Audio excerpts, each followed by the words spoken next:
All right, YouTube, we back yet again right after Super Bowl Sunday. Had a lot of fun out in Highland Ave with my boy Z Dub, his team, the Chiefs pulled off the 38-35 win. It seemed like throughout the week that the Eagles were the heavy favorites. Um, the roster is, like I said, complete. Um, Everyone kind of performed pretty well. I would like to say. Running back play was non-existent due to Jalen Hurts taking over the rushing with 15 carries and 70 yards and 3 touchdowns, tied for the most touchdowns, but most rushing touchdowns by any player actually, let alone a quarterback. He tied Terrell Davis's record. Um, Jalen Hurts' growth has been the key piece to this Eagles organization, taking this huge step. Like I said, from last year being 9-7-1, getting knocked out the first round to becoming the Super Bowl runner-ups is a huge step in his development. I can't wait to see what he has in store. Um, See what his contract situation is going to be like. It's going to be interesting to see what the Eagles do. They have a lot of draft capital as well, unfortunately for my team. So yeah, that's unfortunate.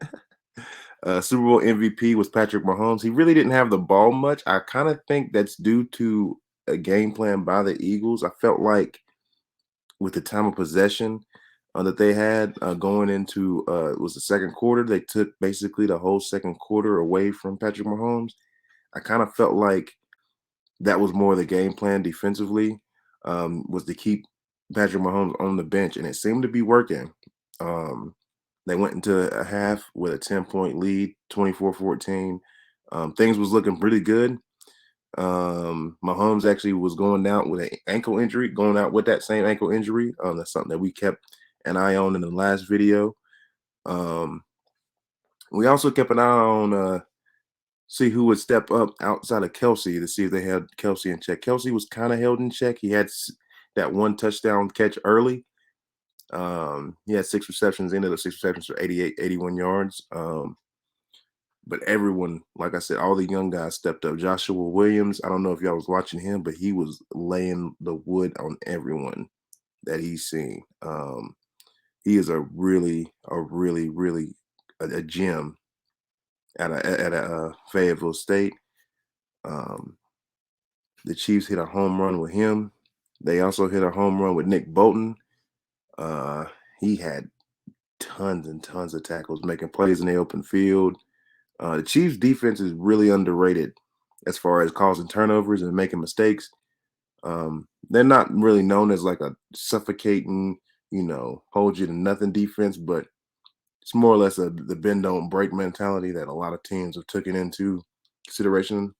Um, and so I'm really interested to see what happens with the Chiefs. Obviously, Eric Bieniemy in the offseason has some job openings that he's getting called for. Baltimore Ravens and the Washington Commanders, as far as I know. Um, Eric Bieniemy has been a huge part of this run of the Chiefs for the last 5 or 6 years. Um, and we'll see what happens with him. I know Spagnuolo is probably going to stay, as far as I'm concerned. As far as the Eagles, they got a little bit of movement. Their coordinators are actually in the running for the Cardinals job. I think it's Gannon, the defensive coordinator, is in the running for the Cardinals job, and the offensive coordinator, Shane Steichen, if I'm not mistaken, he's in the running for the Colts job, and he might get that probably as soon as when this video gets posted or a little bit afterwards. Um, but like I said, we're going back to the Super Bowl. A lot of young guys stepped up. Juju had basically a drive where he basically caught every pass. It was like a drive where he had 5 or 6 catches. Um, he stepped up big. Kadarius Toney obviously stepped up big as well with the big punt return and the cool 5 yard touchdown pass. A lot of creativity shown by Andy Reid. Andy Reid really stepped up in the second half. Got in those halftime adjustments like I kind of thought he would. kind of the experience of the Super Bowl, the experience of the moment. It was never too big for him. He understood the kind of the situation, understood where his team was, understood where Patrick Mahomes was, understood, um, just had a just had a grip of the situation. I felt like, as opposed to Nick Sirianni, who, he was coming out, ultra aggressive, ultra aggressive in those first couple drives. Seemed to kind of back off in the second half. Um, I kind of thought if you kept that aggressiveness, you kind of can just keep the foot on the pedal. Um, I think that was a huge step. That was a huge part in the Eagles' loss. Kind of their mentality kind of went back in the second half. First half, it was go for it every fourth down, QB sneak, unstoppable with Jalen Hurts. I mean, you can't do anything better than that, honestly. And in the second half, they kind of took their foot off the pedal, and that's when Kansas City put their foot on the pedal. Um, Kansas City actually scored 24 points in the second half, outscored the Eagles 24-11. Um, yeah, I think that's not a recipe for winning.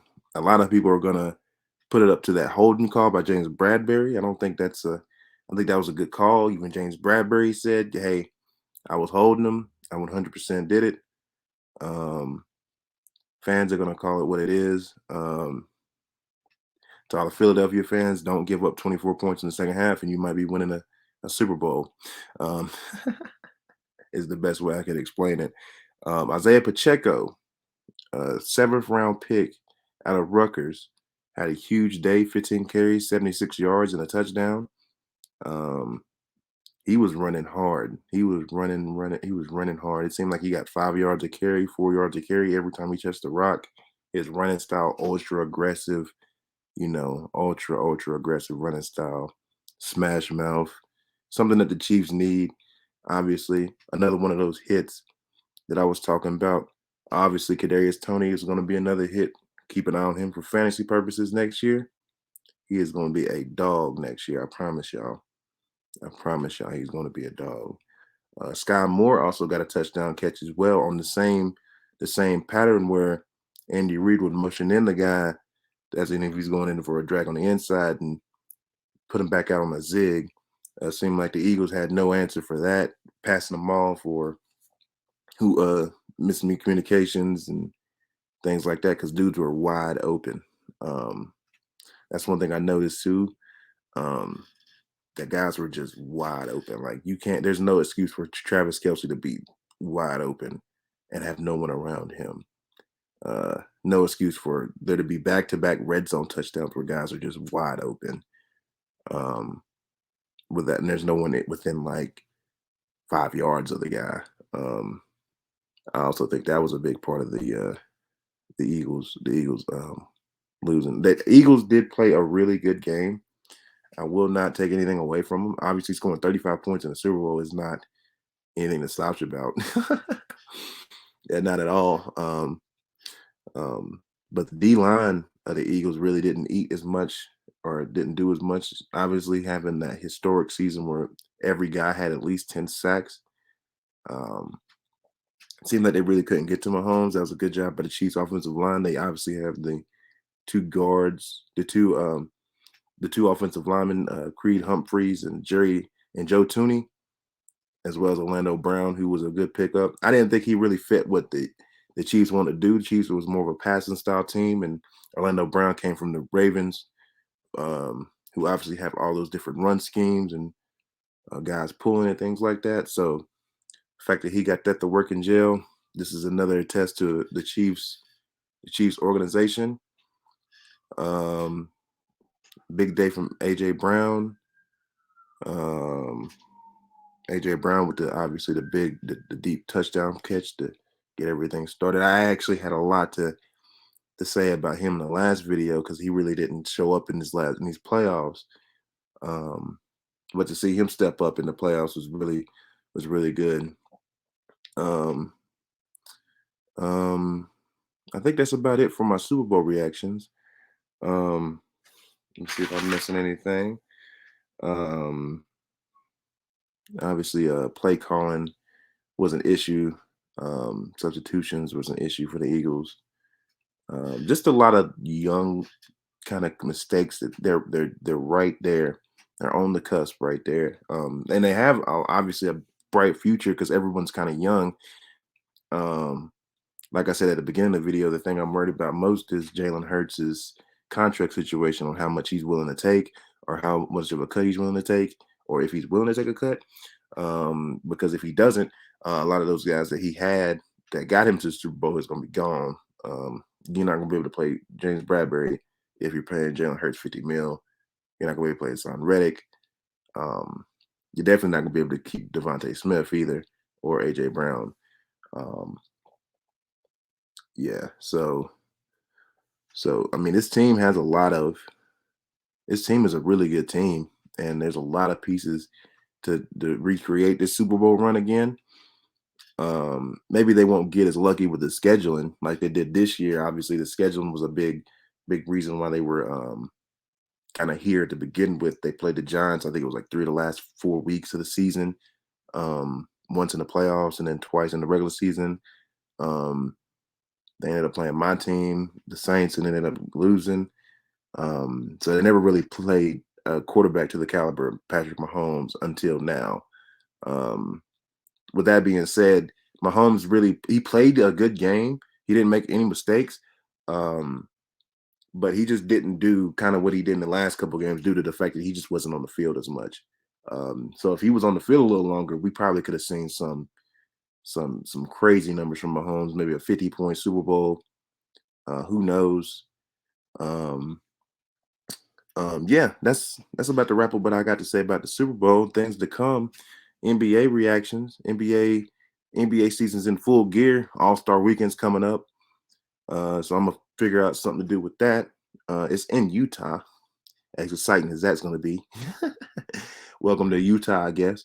Um, and then we're gonna talk about the buyout market as well as these trades. Football content will not be done with the channel as far as I'm concerned. We have NFL draft to get prepared for now. I will be looking at the NFL draft, and I will be looking at transfer portal stuff as well. As far as baseball goes, as far as I will just be touching the DFS validity in baseball, I won't be touching anything else. Um, I'll be more looking at names and players and things like that. But the channel is going to start growing. I know it hasn't. It's just I'm just starting out, still trying to get learning all of this stuff. Obviously we got the ticker down here, so you see I'm messing with things. Um, but yeah, that's it for the Super Bowl. Chiefs Kingdom. You know what I'm saying? They got the dub, and they're trying to start a little mini run. Not gonna call it dynasty yet till they win another one. They have to win another Super Bowl before I start getting them into that dynasty conversation.